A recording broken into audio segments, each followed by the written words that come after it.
Hello നമസ്കാരം. കാതോർക്കാമിന്റെ പുതിയ വീഡിയോയിലേക്ക് സ്വാഗതം. വീഡിയോ ഇഷ്ടമാവുകയാണെങ്കിൽ ചാനൽ സബ്സ്ക്രൈബ് ചെയ്യാനും വീഡിയോ ലൈക്ക് ചെയ്യാനും മറക്കരുത്. വീഡിയോയിലേക്ക് പോകാം. ബിഗ് ബോസ് മലയാളം സീസൺ 7 ഗ്രൂപ്പുകളും ഗ്യാങ്ങുകളുമെല്ലാം ഓരോ എവിക്ഷന് പിന്നാലെ പൊഴിഞ്ഞു പോയിക്കൊണ്ടിരിക്കുകയാണ്. ഇപ്പോഴുള്ള ആക്റ്റീവ് ഗ്യാങ് എന്ന് പറയുന്നത് അനമോൾ, ആദില, നൂറ എന്നിവർ അടങ്ങുന്ന പട്ട ഗേൾസ് ആണ്. ഇവർക്കൊപ്പം ഷാനവാസും ചേർന്ന് ഗ്രൂപ്പ് കളിക്കുന്നു എന്നാണ് മറ്റുള്ളവർ ആരോപിക്കുന്നത്. അതേസമയം നൂറയുടെയും ആദിലയുടെയും കയ്യിലെ കളിപ്പാവിയായി അനമോൾ മാറിയിരിക്കുന്നു എന്നാണ് പ്രേക്ഷകരിൽ ചിലർ ആരോപിക്കുന്നത്. ബിഗ് ബോസ് മലയാളം ഫാൻസ് ഗ്രൂപ്പിൽ വന്ന കുറിപ്പ് ഇങ്ങനെ: ഭക്ഷണം കണ്ടന്റാക്കിയവൾ അനുമോൾ. ശരിക്കും ഫുഡ് കണ്ടന്റ് ആക്കുന്നത് നെവിൻ അല്ല, അത് അനുമോൾ ആണ്. നെവിൻ ഭക്ഷണം കഴിക്കുന്നുണ്ട്, മോഷ്ടിച്ചാൽ അത് സമ്മതിക്കുന്നുമുണ്ട്. എന്നാൽ അനുമോൾ ഹൗസിൽ ആരെന്ത് കഴിക്കുന്നു, എന്ത് എടുക്കുന്നു എന്ന് നോക്കി നടപ്പാണ്. ചില പഴയ തറവാടുകളിൽ പത്തായത്തിന്റെ താക്കോൽ കയ്യിൽ പിടിച്ച് നടക്കുന്ന ചില ആദ്യ സ്ത്രീകളെ പോലെ തന്നെയാണ് അനുമോളുടെ നടപ്പ്. ഫുഡിനെ റെസ്പെക്ട് ചെയ്യുന്നു എന്ന് പറയുമ്പോഴും ഒരാളും വയറു നിറയെ കഴിക്കാതിരിക്കാൻ അനു ശ്രദ്ധിക്കുന്നുണ്ട്.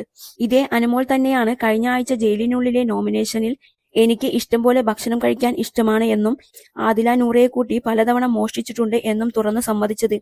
ആ ഹൗസിലെ എല്ലാവരെയും കള്ളനും കള്ളിയുമായി കാണിക്കുകയും ആർത്തിയുള്ളവരായി ചിത്രീകരിക്കുകയും ചെയ്യുന്നത് അനുമോൾ തന്നെയാണ്.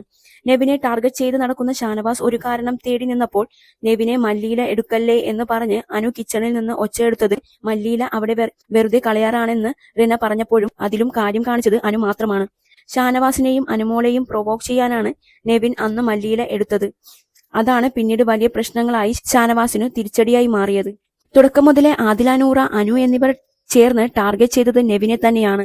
ഷാനവാസിനെ കൂട്ടുപിടിച്ച് നെവിനെ മോശക്കാരനാക്കാനായിരുന്നു ഇവരുടെ ചീപ്പ് പ്ലാൻ. കഴിഞ്ഞ ദിവസം നെവിനെതിരെ 2 വോട്ട് വന്നതും ഇവരുടെ ചീപ്പ് ഗെയിമിൽ പെടും.